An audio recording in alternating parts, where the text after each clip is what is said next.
Bob will be working on speech number 6. 4 more to go before he receives his competent communicator. Today he will share something of interest with us. Please help me welcome Bob Gray to the lecture room. Thank you, Roxy. The moonlight reflecting off the calm ocean water was striking. It had been 36 hours since I last slept, and I knew that it was going to be at least 10 to 12 more hours before I'd be able to sleep again. The monotonous tone of the boat engines, the water lapping off the hull, was just wanting me to put me to sleep.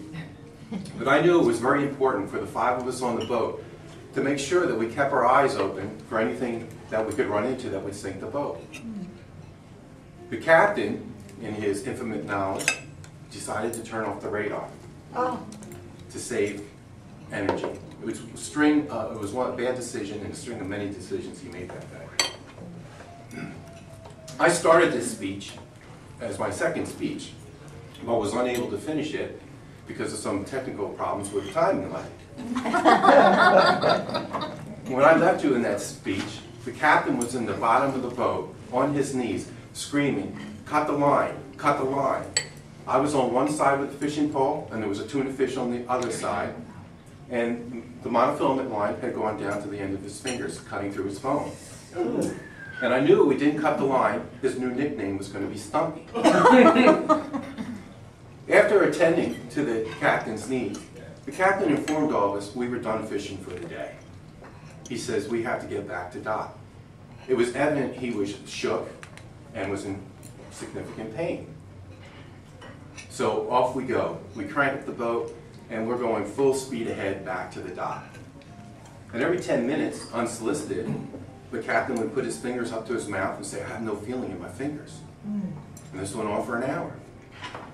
And then the boat just stopped dead in the water. As if someone had flipped a switch. We were 90 miles out, 90 miles away from shore. So the captain cranked the engines, and I thought, well, he's going to kill the batteries. It's obvious the engines aren't going to start. So we talked about it for a few minutes, and the captain got us to lift up the bottom of the floor of the boat so he could look at the engines. And he looked at the engines for 10 minutes, just kept on looking at them as if they were going to start miraculously on their own. After 10 minutes, he got up, and he walked to the fly bridge, and he just sat there. So it was obvious to me the captain wasn't going to be much help in this endeavor. So I screwed off the fuel filters to the engines and realized there was no gas in them.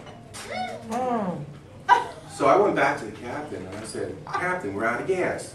He says, "That's impossible. I topped off the boat with 300 gallons before we left." I said, "Well, could you explain to me why there's no gas in the line?" He goes, "The fuel pumps won't bad." I thought to myself, wow, how could that be? 2 fuel pumps going bad at the same time. That's like winning the lottery. But I had no other explanation for it. I should have, though, because I was on this boat one other time.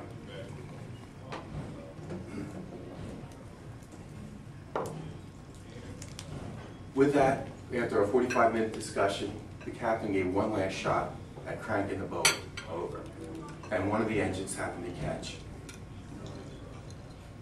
But he couldn't get it past a quarter of a throttle. We went past a quarter of a throttle, it would just die as if it wasn't getting enough gas.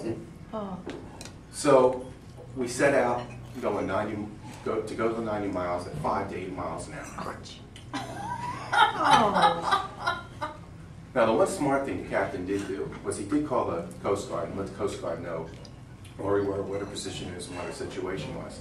So every hour the Coast Guard would call us on the radio and want to make sure that we were wearing our stylish orange life vests. But after 10 hours of chugging along at 5 miles an hour, we finally saw the outer marker of the inlet. It was a welcome sight to see the shoreline all lit up. And at that point, the captain decided to turn to my brother-in-law who was on the boat and asked him to take over. And I thought to myself, this is crazy. We're going into one of the most dangerous inlets on the East Coast, and he's asking my brother-in-law, who has virtually no boating experience, to drive the boat through. Unbeknownst to me, my brother-in-law had told the captain that he knew the inlet. And in fact, in some regards, he did. Because I used to drift inside the inlet with my brother-in-law in a rowboat. Oh. And he would always get stuck on the sandbar. So he didn't know the sandbars were, because I was always pushing him off. But to push a 36-foot boat off a sandbar and to push a 12-foot rowboat off a sandbar is two different things. And he had never taken the rowboat out of the inlet. I used to use the inlet consistently 5 years prior, because I didn't say anything, because I knew this particular inlet changed every 6 months to a year, because Mother Nature was always trying to close it for what it opened in 1942 during the hurricanes. But my brother-in-law takes over. And my brother-in-law pretty much do anything. He doesn't know how to do it. So as we're coming up into the third marker, I yell to my brother-in-law, "Right, red, return." Yes. And just as soon as I said that, the boat comes to a dead stop. We're on the sandbar. Now I understand right, red, return is not a very effective way of telling somebody they're not out of the channel, but I was so tired of trying to figure out which side of the marker we were supposed to be on in the dark, which we probably wouldn't have known had the radar been on. But fortunately for us, the tide was able to pull us off. We finally make it back to the dock, and the captain decides that he's going to bow in versus stern in, because with one engine it's very hard to maneuver the boat. You get it to turn around and bring it back in, couldn't do it. So we were all happy. We got to the dock. We all jump off the boat. We want to get off that boat. We've been on it for too long. And just as I get off the boat, I hear this terrible splash in the back of the boat. I said, "Oh man, there's something big in the water. What was that?"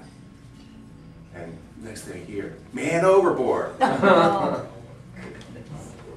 My brother decided to go back into the cabin and get his cooler and his brand new $800 camcorder, which he bought for the trip and never used, gets it and walks right off the back of the boat into the water. Oh, man. He comes up on the dock and there's water pouring out of his pockets and his camcorder, and I just started laughing. And everybody really just started laughing because it was a stress relief, but I've never been back on the boat again.